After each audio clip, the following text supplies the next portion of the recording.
So what I'm going to talk about is SEO. I'm an SEO guy. And I'm curious, show of hands, who is doing SEO, or you've worked on an SEO project in the past? So just show of hands. I see a bunch of people. And then people who raised your hands, can you name one tactic that you did or that you're doing? Just anything, just shout it out. I heard backlinking. Anything else? Shout it out. Customer journey, so mapping out the customer journey, and I heard someone else saying content. So these are all the right things to be doing for SEO. They're best practices, but they are not your biggest lever. When it comes to SEO, what we're trying to do, we're trying to get free traffic from Google. It's free when it comes in, but of course you're spending money on content and using your site and a developer and all that good stuff. But when you're optimized for the keywords that you care about, you're getting that free traffic. And it really feels like you've hit the gold mine. There are some companies out there that we know of or that we've worked with where when they get SEO right, it's free traffic to their website, customers, and everything is good.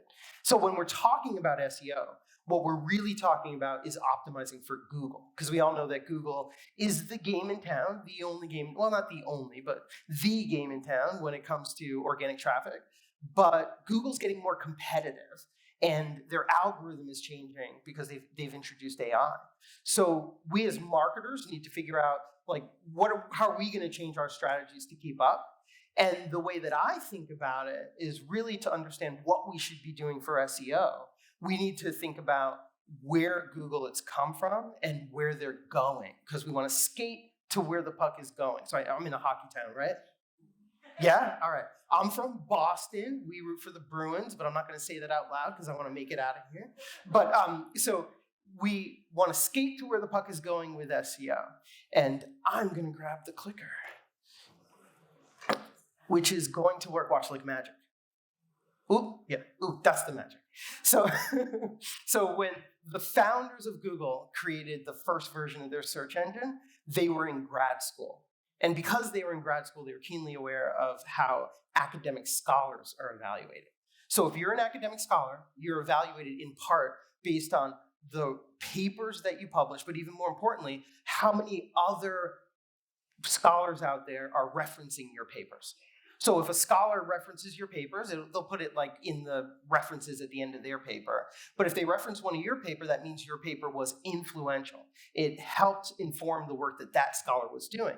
And if you're influencing a lot of scholars, because they all have references to your papers, then you must be an influential scholar. So what the Google founders did was they took this that they understood from their time in grad school and they applied it to the web. And on the web, we don't have like lists of references at the end of the page. Well, some of them do, but most don't. Instead, what we have is we have clickable backlinks. So if the New York Times writes about my business, they'll hopefully put a clickable backlink that points to my business, and that's an endorsement.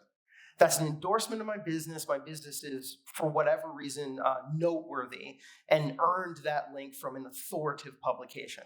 So the original version of Google's algorithm was based on the backlink structure of the web, which websites and pages had more clickable backlinks pointing to them, because those are the most authoritative pages that are going to rise up in the rankings and rank number 1 or number 2, or might have to cry if we end up at number 3. But those are the pages that are going to rank well, and then it's the words on the page that determine which keywords those pages or websites are actually going to rank for, but it's the authority from the links that determines how well they're going to rank. So what I'm describing to you is a rules-based search engine. That's where Google started. And for a rules-based search engine, what matters is, what are the rules? So I've been doing SEO for a long time. I've been speaking for a long time. People come up to me and they say, Dale, I just want to make sure I understand SEO best practices. And what they're asking me is, what are the rules? Because if you follow the rules, you'll get the free traffic and you can retire early on your yacht in Nantucket or whatever it is that you enjoy. But the problem is, the game has changed. And the way that the game has changed is that Google's no longer a rules-based search engine, it's an AI search engine. And for AI search engines, they're really a black box. You have queries that come in, and then it generates results on the pages, and you want those results on the search results page to be your website and not your competitor's website. But the question, once again, is, well, how do you get those rankings? So instead of asking the question, what are the best practices? What are the rules for Google's algorithm that it's using to do ranking? You have to ask a different question.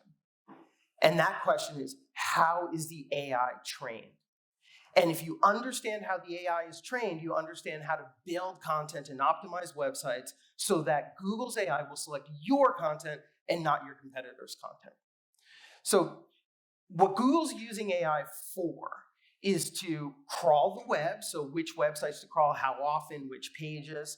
And then also Google's using AI to understand the queries that you're typing in. If I type in American Girl doll, which I've done a lot because my daughter's really into them and they're expensive, Google is trying to figure out, like, what are you actually searching for? Are you looking for the American Girl doll store? Or are you looking to buy an American Girl doll, or maybe accessories, or maybe and you can really do this. You can book an appointment to have your doll's hair styled in New York City. I tried to get one of these appointments for my daughter. They were booked out by a month. So I had the idea to actually go to a hairdresser for dolls, and I couldn't do it because it was booked out. That blows my mind. So the other thing the AI is doing is the AI is figuring out what pages are going to go on the search results page. Now, there's a lot of AI algorithms that Google's using. It's a mistake to think of Google as one monolithic AI that's just deciding what the rankings for your website are going to be. Google's using natural language processing to understand queries. Google's using neural networks, deep learning algorithms to rank different websites. And Google's using classifiers because Google will look at a page and needs to decide, is this a product page? Is this page safe for work? Maybe this is an article page. So there's a lot of, it's a soup of AI algorithms that go into this black box that we think of as Google. So why is the AI better? And Google's switched over to AI because the AI just does a better job of delivering the results, and the AI can learn. It can learn from how we use it and how real searchers, like what they click on. And the AI can operate at scale. So if you think of the billions of pages on the web, Google needs an algorithm that can run autonomously, that can process all of this information. Not only that, but billions of people searching and figure out, what do people actually click on, what do they engage in. And then the AI can be trained by humans, and this is huge. Because the rules-based algorithm, what's going on there is the engineers are tweaking it. With the AI algorithm trained by humans, the humans can create a training set and then use that training set to basically train the AI. That's why it's called a training set. So I want to get into how the Google's AI is trained. And the first thing I'm going to mention here is that the Google engineers need to determine what signals the algorithm is going to see. So the algorithm is going to see the words on the page, your metadata, the links pointing to your page, and then also how fast the page loads, so that's page load speed, and then everything else in the core web vitals that you guys may have heard about. But these are the engineers determining what are the signals that Google's going to see for your website and your pages that it's going to use to evaluate your rankings. Then from there are human quality raters. The important thing is these humans are not deciding how well your website's going to rank. They're just building the training set, and there's thousands of them. So there's a document out there called the Quality Raters Guide, which is almost 200 pages, and that's what they have to read in order to learn how to do this ratings on websites. But the net result is that they built this huge training data set of labeled websites, and what they're labeling the sites with is how trustworthy do they look, how authoritative do they look, is the information accurate, is it written by somebody who's known in this industry, as opposed to a random writer or something like that. So building this training set for the AI is super important because the goal of the AI or Google's AI is to do what a reasonable human would do if a human could operate at this scale and learn this quickly. And no offense to the humans in the room, operate at this scale and make these decisions this quickly. The third and last huge input that's important to understand is that Google's AI is looking at search behavior. So if I search for American Girl dolls, Google's not exactly sure what I'm looking for, but if everybody clicks on the sign up for hairdressing for your doll button, now all of a sudden Google knows what we're looking for when we type in American Girl doll. And to take it a step beyond that, whatever you do click on, Google's checking to see if you come right back to Google because you didn't find your answer, and you click on another result. So this is all search behavior, and the AI is able to watch billions of interactions every day with the search results and use that to figure out who should be ranking and just as importantly, what the queries mean. So what was the intent behind the query? When I typed in American Girl doll, what was I really looking for? So quickly about me, this slide is buried because I don't like talking about me, but I've worked at the intersection of technology and marketing my entire career. I studied AI in grad school where I was building a search engine for the US government. It was basically, take a picture of this plane, what is it, friend or foe, should I shoot at it? It was an automated, really, really scary automated machine. When I was done with that, I realized that optimizing for Google was a better career path for me rather than trying to compete with Google by building a search engine. I built a supercomputer for the NSA. I've been 15 years in digital marketing, and today I run my agency. It's Fire and Spark. We only focus on SEO, and I do training, and I love doing workshops and conferences and all that good stuff. And we work with a bunch of clients, some of which you may have heard of. So I want to quickly get into the dual content strategy. The reason why this is important is because if you're doing SEO, you're thinking about content. And it's important to realize that there's two types of content when you're doing SEO. There's keyword-focused content that is designed to rank for the keywords that your customers are typing into Google. And then there's authority-building content that's designed to increase the authority of your website and the pages on your website. Sometimes they can be the same content, which is awesome, but usually that's difficult, so we think about a dual content strategy where they're two different things. I'm going to give you a quick example. I worked with a 3D printing company. They sell very expensive, high-end, $1 million commercial professional 3D printers. That's a mouthful. I would never put that on a marketing messaging. But we were able to build pages, information about the printers. So if you're looking for that, you're going to find it on the site. That's the keyword targeted content. For the authority building content, we actually went after a different audience. We created content for 3D printing hobbyists. These might be engineers that are working at home on a project, or just somebody who's interested in 3D printing. But the reason why we did that was because it was much easier to engage with that hobbyist community. They were building their own machines, writing their own software, and there were many issues that they loved to talk about. So the authority building content was all targeted towards the 3D printing hobbyist community. But the money-making pages that were all about the high-end 3D printers, those were keyword targeted for the professionals in the room. Does it make sense? All right. So I'm going to talk quickly about multi-factor authority. So we worked with a company, Fire Department Coffee. Fire Department Coffee is awesome for a bunch of reasons. One of the reasons is because it was founded by Luke Snyder. Luke Snyder has a very interesting background. He was a Navy veteran in Detroit, Michigan. When he retired from the Navy, he joined the fire services, so now he's a fireman.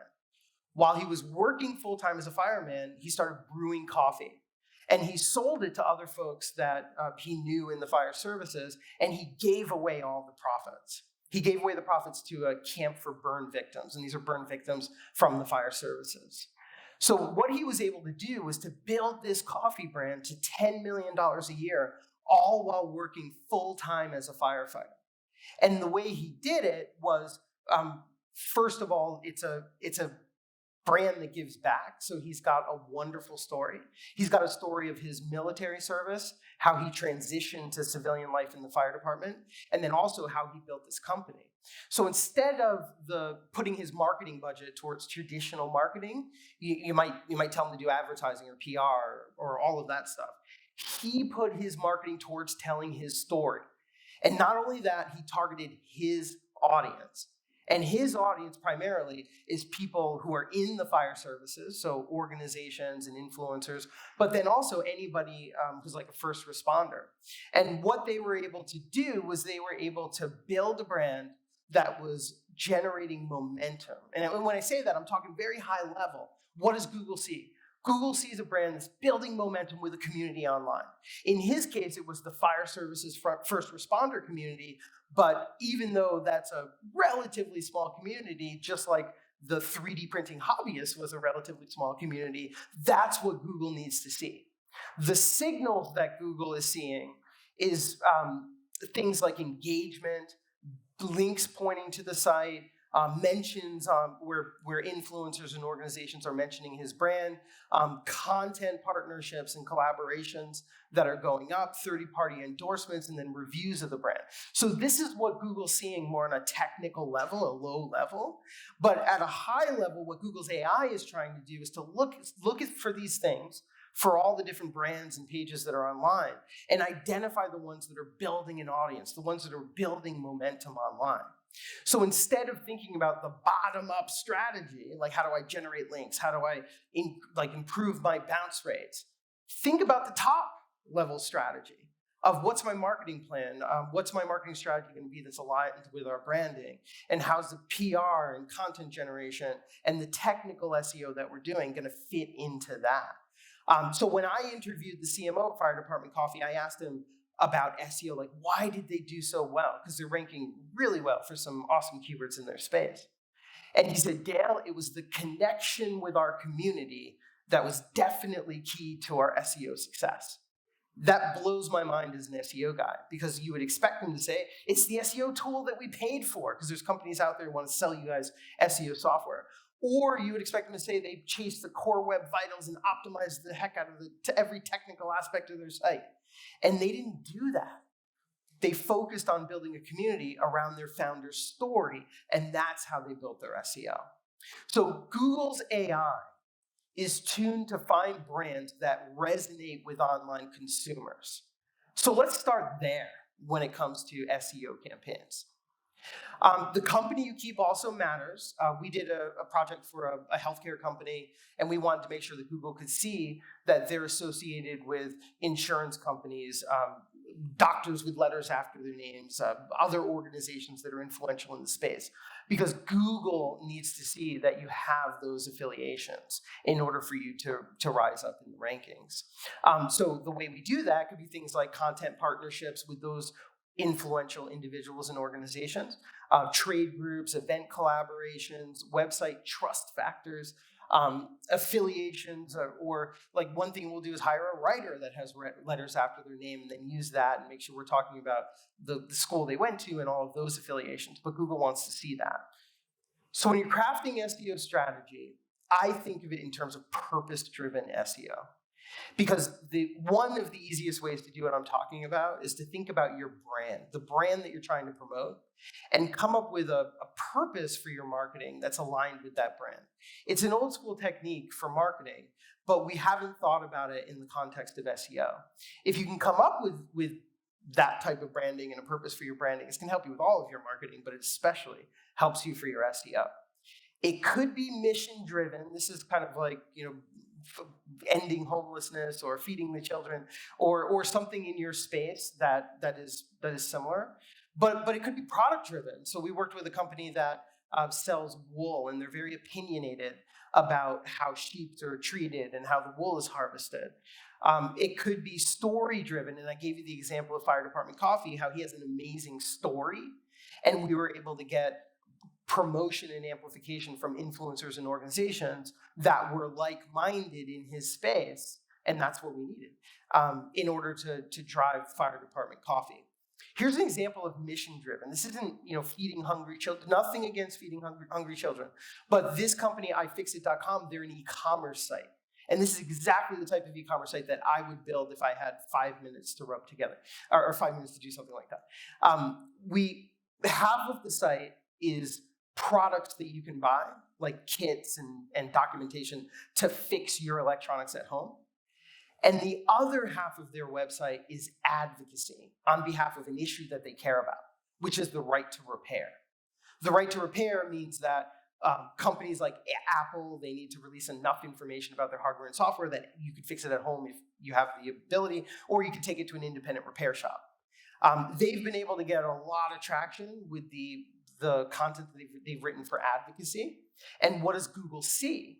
Google sees the signals that the AI is looking for around building a brand that's building momentum with a community online. And as a side effect of that, they're able to rank and sell a lot of the parts that they're selling and the kits that they sell online. Another example, a candy brand. This is organic candy made from natural ingredients. Their goal with their marketing is to help other food companies understand that they too can source their brands organic or source their ingredients organic and natural without increasing the cost. And then this company, they build Velcro straps. They're a manufacturing company, and those bind wires if you're installing a lot of wires in a building. When I started working with them, I found out that one of their founders is volunteering at a trade school locally because he wants to help young people get into the trades. Those are good jobs, but they're not sexy jobs. So what we did was we put together a campaign that we called the Campaign to Recruit the Next Generation of Electricians. And this was a campaign, one page on the site, if you're thinking about creating content, one page on the site that we could promote to electricians unions, carpenter unions. There was a organization out there that helps previously incarcerated youth to find jobs, and they'll link to it and basically promote this one page. So we're able to generate engagement and authority based on this campaign for a company that would be very difficult to do link building or engagement because they really just sell Velcro straps. So why should your SEO have a purpose? Because it'll help you engage with your customers too, but your outreach will be easier. Like if you're doing outreach for link building or content partnerships, it's easier because you're not saying, link to my company, look how awesome my products are. And then you're also not saying, and we did this for a very long time, look how awesome this piece of content is that I just created. A lot of us in the room know that if you're trying to promote content nowadays, they're going to ask you for money, no matter what level this influencer is at. So instead, what we're doing is we're targeting people who are like-minded, individuals and organizations. And basically, we can do outreach and say, hey, I know you guys care about something we care about. We put together this campaign. Help us promote it. And that's how we're getting the engagement and the backlinks that Google's AI is looking for. Doesn't need to be a social mission. I already gave you guys some examples, the founder story, product craftsmanship, leading your industry, or adopting a hot topic in your industry. A lot of times when we're using this, especially if we're working like a B2B company, we'll look for maybe a regulatory issue or an issue that my client's customers are facing. Quick example there, we worked with a business that was promoting handmade children's products, and they were working with a lot of different sellers that were selling kind of like Etsy, but not Etsy, Etsy Lite. And what was happening in the US is that there was a law that was about to be passed, and the law would have said that if you make a children's product, you have to put $100,000 worth of lead testing into it. So these handmade children's products, like they just wouldn't have been able to be sold. So what we did for an SEO campaign was we led the charge against this law. And that allowed us to recruit the makers to, well, they're makers and sellers, but it allowed us to recruit them to help us build content, to promote the content that we were creating, and build a community around the company that I was promoting at the end of the day. So purpose-driven content, one way to think about it, the way I think about it, is that the content is citable content. And what I mean by citable is that at the end of the day, we're going to be promoting this content to organizations that are like-minded, and they're going to point to it if it helps them get their message out or helps them to do their advocacy. So think about another campaign we worked on, which is we were interviewing immigrants in the US, and we were telling their story. Some of them were positive, some of them were negative.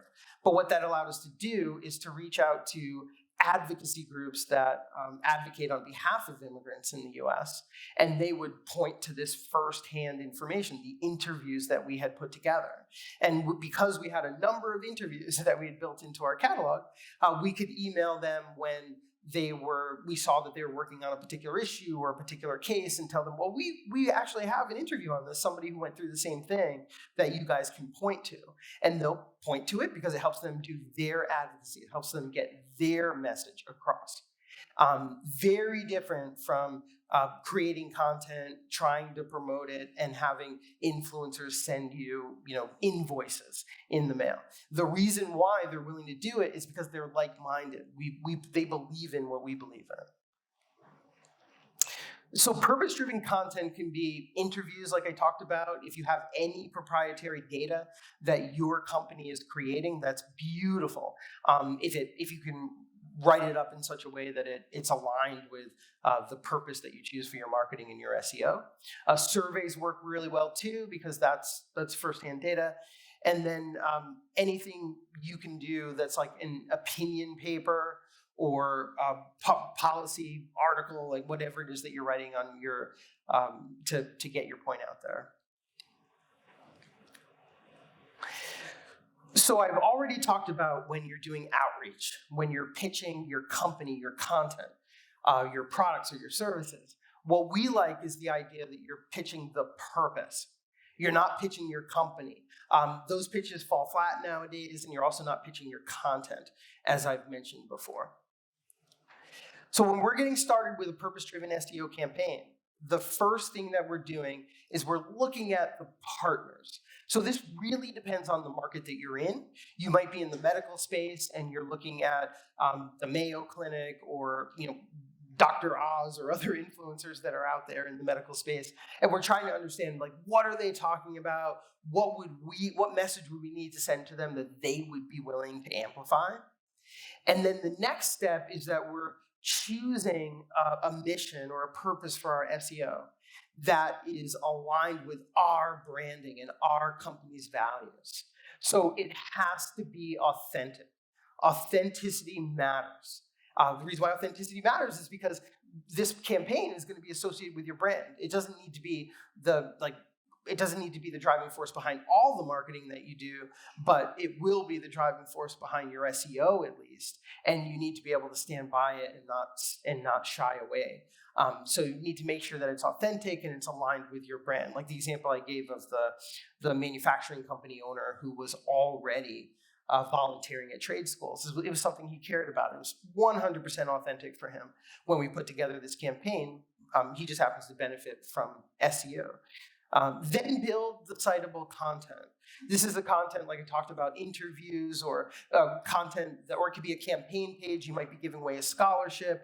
We worked with another company that was in the IT space, and they basically paying for certification exams for young people that want to get into the IT space, and writing a lot about how it's harder than it should be to get into the IT space, and building that type of citable content.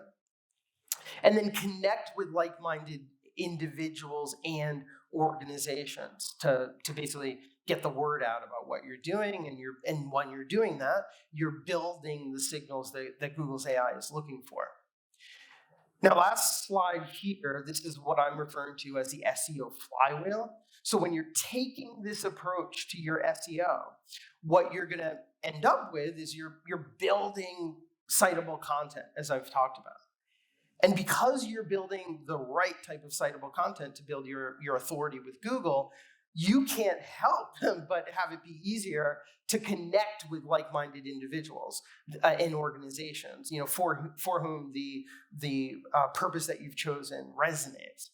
And if you're connecting with those individuals and organizations, it's going to make it a bunch easier to grow your audience and your organic visibility online. It's obviously a good thing. And when you've built a greater organic visibility, that makes it easier to develop content partnerships going forward. And that makes it easier to build more citable content. So this becomes an unstoppable indestructible momentum flywheel. I was trying to figure out how to turn that into something huge. But this becomes an unstoppable flywheel of SEO momentum. That's what I was trying to say. If you're doing this right over time. Now, I have a guide here, so the Authority First SEO Strategies Guide. When I do SEO, I'm less focused on the technical, as you can see. I want to build authority because building authority with Google's AI is the big hammer for SEO nowadays. This guide that we put together has more case studies and email templates we use and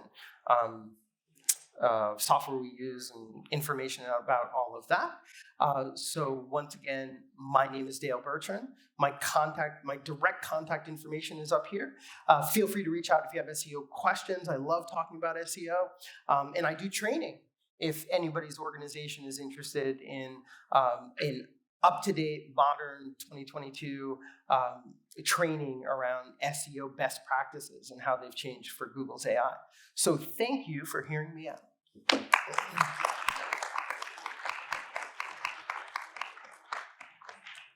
Q&A? Yeah. We do Q&A. We have the boxes that are going to be going around if this light doesn't kill me first. I tripped over it a couple times. But anybody have a question? Anything? So in the middle here, we have some questions. I gotta throw it to you. Ready? So right here in the green, we'll start here. All right, I'll go first. I have two questions actually, but in the interest of time, I'll ask one, and then if the time permits, I can ask the second one too. So I want to ask you talk about building communities of certain topics in marketing. I want to understand that the users are basically hanging out on platforms like Reddit, Instagram, not so much Facebook anymore, but different platforms which are already there. So do you prefer building communities on those platforms, or do you build communities on your own website or blog so that you can drive traffic from there to yours? Yes. So great question. I'm very opinionated on this.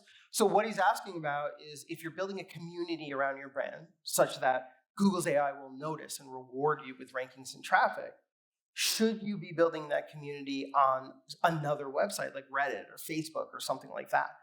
My opinion on this is, like, as a marketer, Facebook screwed me back in the day when we had a number of Facebook groups for work that I'm doing and work that my customers were doing. My clients were doing. And the way Facebook screwed us was by severely limiting the reach if you have a group on Facebook, and then it turned into, well, you're not getting any reach if you don't pay. So screw Facebook, because I was not happy with it. And the reason why he's got, the Jets and $100 billion, and I got $100 in my pocket to eat in Toronto for the next couple of days. But so they win, I lose. But still, I would be very careful about, if you're building a community on another platform that you don't own, it's not an owned community. That platform can take it away or mess with you or ask you for money at any time. So when I'm looking at platforms like Facebook or Reddit, I'll build groups there, but the reason I'm doing it is to pull those people into my owned community, the community that I own, whatever that is. It could be a Slack group, it could be on your website, it could be a forum. Whatever your owned channel is, you're only doing that to pull them into your owned audience. So we had a question over here. Actually, hi. I think you answered my question. I was trying to ask, do you think organic SEO is dead? In Google, Facebook, in TikTok? So SEO is not dead. A lot of times what I talk about, and I've written about a couple times, is like, how do you optimize for Google in a post-SEO world? The reason why I believe we live in a post-SEO world is because the technical optimizations that I did literally for 2 decades do not work anymore if you've got a typical website. So your website is built on a modern CMS. It's not huge. Like, I have clients I work with that have 20 million pages on their website. And if you have 20 million pages on your website, then little technical optimizations are going to matter. So there's this scale where the vast majority of businesses have a small website that is built on a modern CMS like WordPress, HubSpot, Shopify that is not broken. And that is the vast majority of websites out there. So the vast majority of websites should not be focused on technical SEO. They should be focused on content and authority. The websites on the other end of the spectrum that are huge and complicated and they're built on custom platforms, they hire me too because their websites are somewhat broken. And they do need more technical help and they can benefit from technical opportunities. So the last thing I'll say on this question is the way that I like to think about it is looking at what opportunities do you have, your business, your website, your brand, for SEO, to grow organic traffic.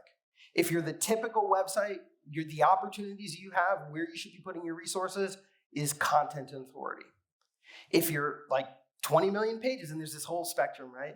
If you're 20 million pages, then yes, you have opportunities to tweak technical things that will move the needle for you.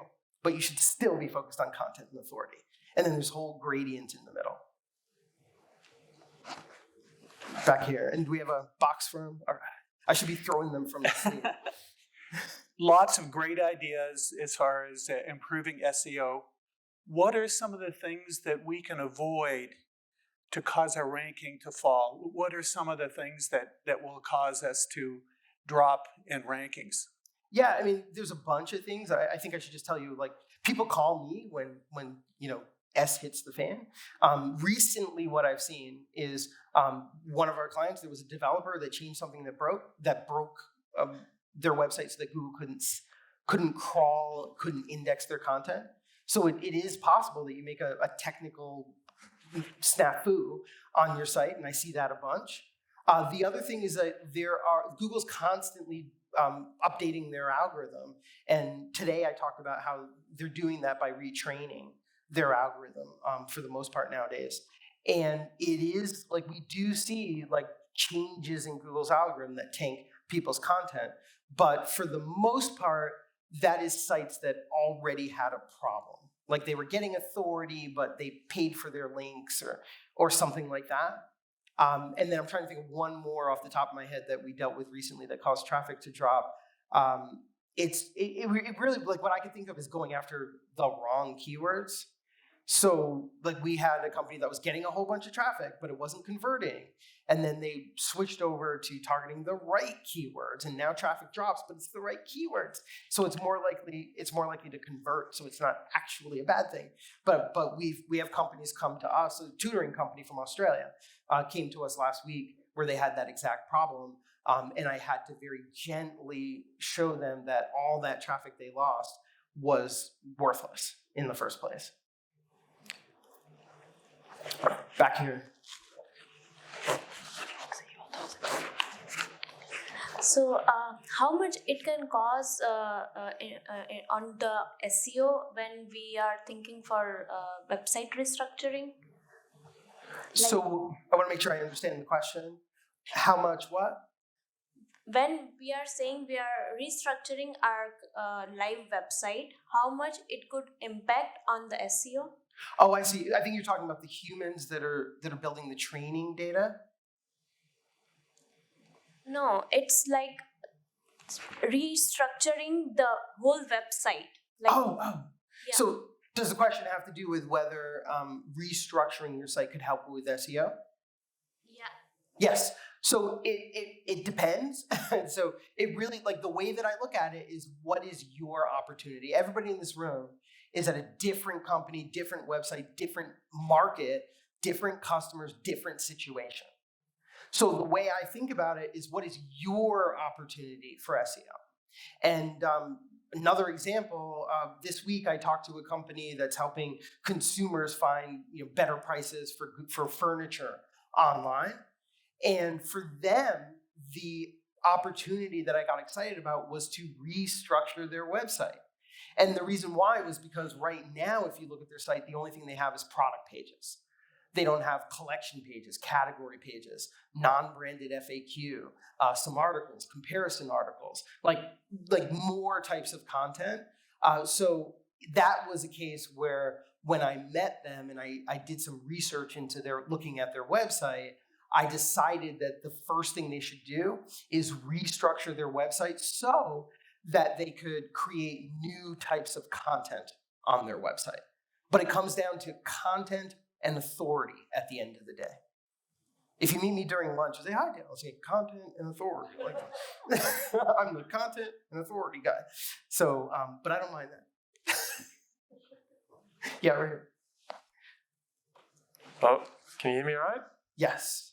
So I'm going to take a bit of a different angle, but I'm sort of constantly perplexed by user interface design and really the way the user experience is changing. And I think that in some ways now contradicts a lot of SEO best practices. Yes. If I wanted to make my site, perform at the nth degree for the new Google AI standards and what's going on with Core Web Vitals, my user experience would look very, very different from a customer-centric point of view. So I guess my question for you is like, how do you deal with finding that balance between design aesthetic and user experience and obviously keeping in mind organic search? I'll give you the short answer, and then like one that's a little bit longer. The short answer when it comes to user experience is you want to do kind of just enough, and you're going to get diminishing returns to doing more than that just for SEO. But really what's going on is Core Web Vitals is a little bit of a head fake from Google. I'm trying to give you the short version of it, but Google got really afraid when mobile took off because Google was afraid people weren't going to use the web anymore. They would use mobile apps, and the web just wouldn't be needed. So what Google did was they decided they needed to make the web better. And the primary, one of the ways Google builds web technologies that everybody uses, but another way that they would make the web better is by scaring website owners into doing better user experience and all of that. And by hinting that if you do everything you can to make your website better from a user perspective, that you'll get better rankings for it. So the reason why I say it's a bit of a head fake is because it is true that if your user experience is awful, it'll hurt you for your SEO. But it's not true that if you've got decent or what I'm calling good enough user experience, that like making it better is going to increase your rankings and your traffic. It's simply not true.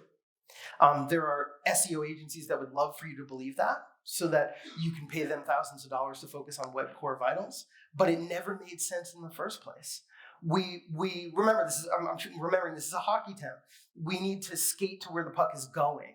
And what Google wants at the end of the day is to match the real intent behind the query. What is Dale really looking for to the best piece of content, regardless of the optimizations that you apply to your site? Because it doesn't make sense. If I'm looking for health insurance online and Google shows me, some good options that I'm excited about, is Google do I really care if one of those pages loads in 1 second and the other one loads in 1.5, or 1.1 seconds? It doesn't make sense. So when it comes to technical factors on your website, like page load speed and user experience, there is a threshold that you need to surpass. But you're going to see diminishing returns by just cranking on page load speed and user experience. Right over here with the bubble box. Hi, so on the topic of skating to where the puck is going. Oh, sorry, this will be the last question because time is up. Go ahead. Sorry, so when you're saying skating to where the puck is going, and we talk a lot about getting authority and essentially developing content, where the world is going a lot more towards visuals and video, and so much of your authority is coming from video, speaking about your product, your story, all of that. How do you balance that all of that is now in visual and not necessarily in text on web pages that Google can crawl? So you should tell your story in the best possible format, whatever works for you. Video is awesome. We should be doing more video, not less video. But Google is a text-based search engine. So you want to make sure that you have the text artifacts on the page. So we would create a video, put it on a page. That's going to help us for SEO because it's going to help our engagement, and it's useful. That's how we tell our story. But we also want to have some text on the page. Google's getting better at parsing through videos and understanding images and what they are and what people are searching for and matching that with video. But the truth is, like, Google's a lot better at processing text right now. But you shouldn't shy away because like video and images are going to help you with your marketing and your SEO. So you should probably be doing more of it. Thank you. And so that's it for me. My time's up. But thank you, everybody.